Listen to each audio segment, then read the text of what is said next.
Sexta questão. Um satélite geoestacionário está orbitando a Terra a uma determinada altitude. Sabendo que os valores do raio da Terra, da constante gravitacional, da massa da Terra e de π² valem respectivamente 6,4 vezes 10 a sexta metros, 6,7 vezes 10 a menos 11 metro a terceira por quilograma por segundo ao quadrado, 6 vezes 10 a 24 kg e 10, determine o valor dessa altitude em quilômetros. Dica: utilize a aproximação raiz cúbica de 75.022.848 igual a 420. Certo, então vamos lá.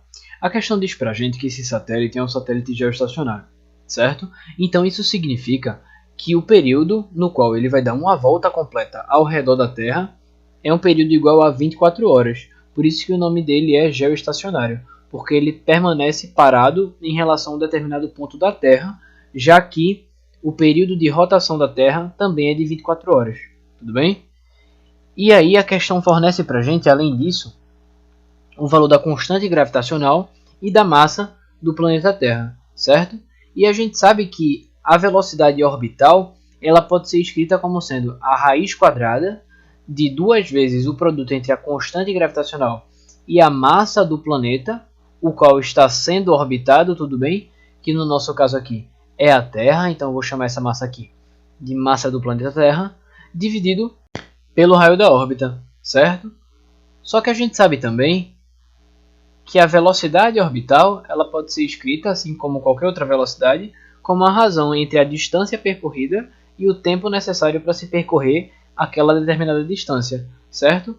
Nesse nosso caso aqui, como esse satélite ele vai desenvolver uma trajetória circular, então é possível dizer que a distância percorrida por ele vai ser, na verdade, 2 vezes π vezes o raio da órbita, certo?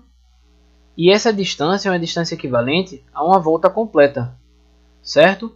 Portanto, o tempo gasto para se dar uma volta completa, a gente sabe que a gente chama de período orbital, tudo bem? Que eu vou representar aqui pela letra T. E tudo isso vai ser igual a raiz de 2 vezes o produto entre a constante gravitacional e a massa do planeta Terra, tudo isso dividido pelo raio da órbita, certo? Só que a gente sabe também que esse satélite ele é geoestacionário, então isso significa que ele demora o tempo de 24 horas para dar uma volta completa ao redor da Terra, certo? Então esse período do satélite geoestacionário em segundos vai ficar assim, olha. A gente sabe que a distância é de 2π vezes o raio da órbita, certo?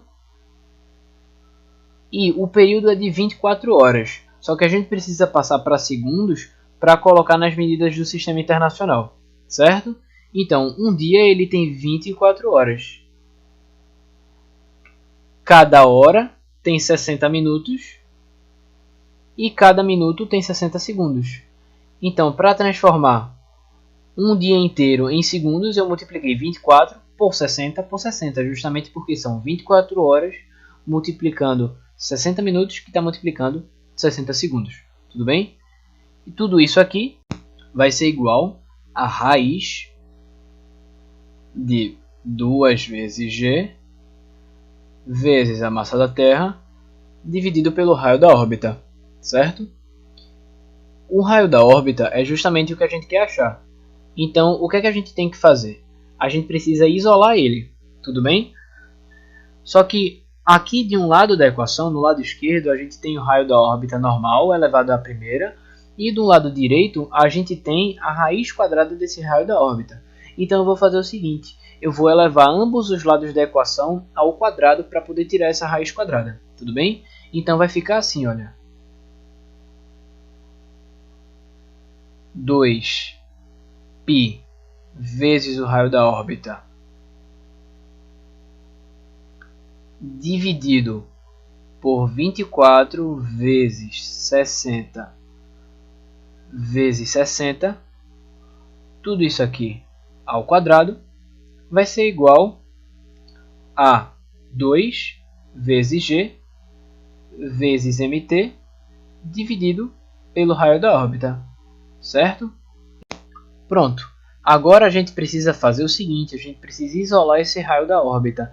Então, eu vou passar o raio da órbita aqui, olha, que está no denominador do lado direito, para o lado esquerdo, e ele vai acabar ficando no numerador, certo? E tudo que não for o raio da órbita, eu vou passar para o lado direito da equação. Então vai ficar assim, olha. O raio da órbita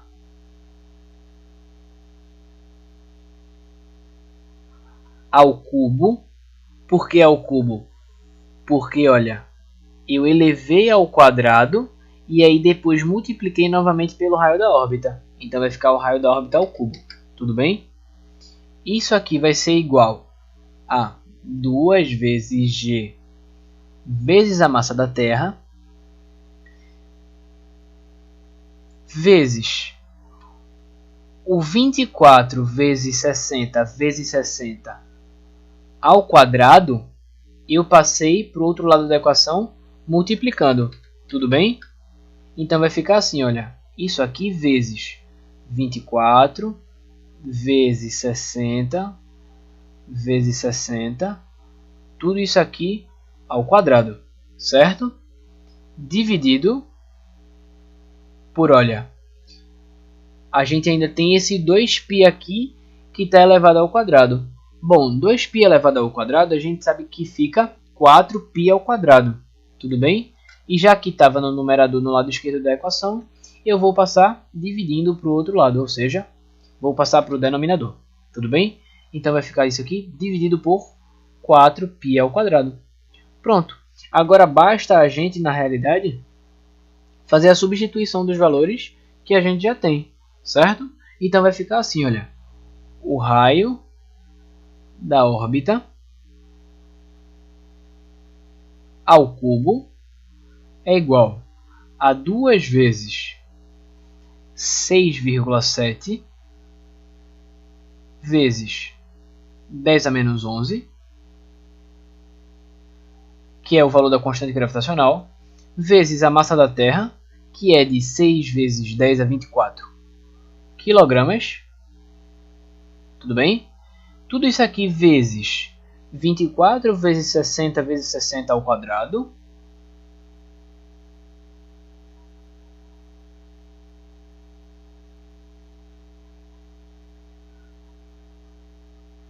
E tudo isso aqui agora dividido por 4 vezes π ao quadrado. A questão manda a gente usar π ao quadrado como uma aproximação para 10, certo? Bom, resolvendo essa conta então, a gente acha que o raio orbital ao cubo vai ser igual a 75.022.848 vezes 10 elevado a 15. Tudo bem? Bom, agora para achar o valor do raio orbital, a gente precisa tirar a raiz cúbica de ambos os lados da equação. Tudo bem? E fazendo isso, a gente vai ter o seguinte. A raiz cúbica do raio orbital ao cubo é o próprio raio orbital. Tudo bem? E isso aqui vai ser igual a raiz cúbica de 75.022.848, certo? Vezes 10 elevado a 15. Tudo bem? Só que a gente sabe que esse 10 elevado a 15 aqui, a gente pode colocar para fora da raiz, certo? E por que a gente pode fazer isso e como a gente pode fazer isso?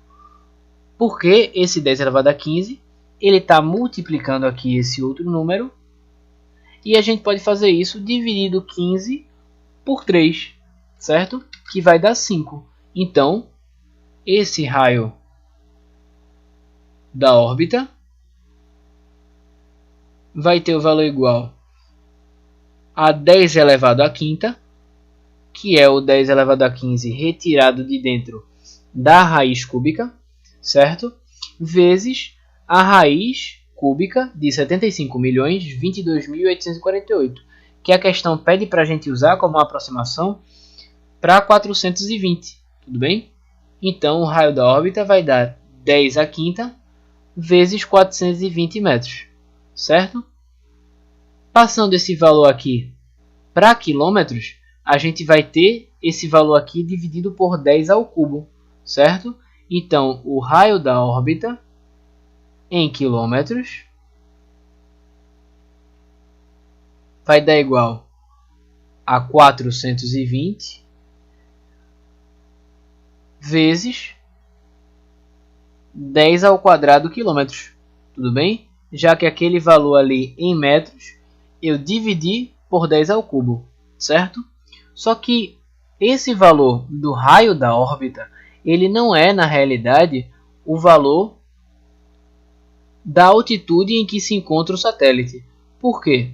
Porque o satélite está desenvolvendo aqui um movimento circular ao redor da Terra, tudo bem? Então a distância que esse satélite vai estar do centro de massa da Terra, na realidade, como o centro de massa da Terra se encontra exatamente no centro dela, então a distância que esse satélite aqui que eu destaquei em vermelho, ele vai estar do centro de massa da Terra, vai ser o raio da Terra, que é essa distância que eu estou destacando em vermelho, mais a altitude desse satélite, que é a distância que eu acabei de destacar em azul, tudo bem? Então, na realidade, é possível a gente afirmar que o raio da órbita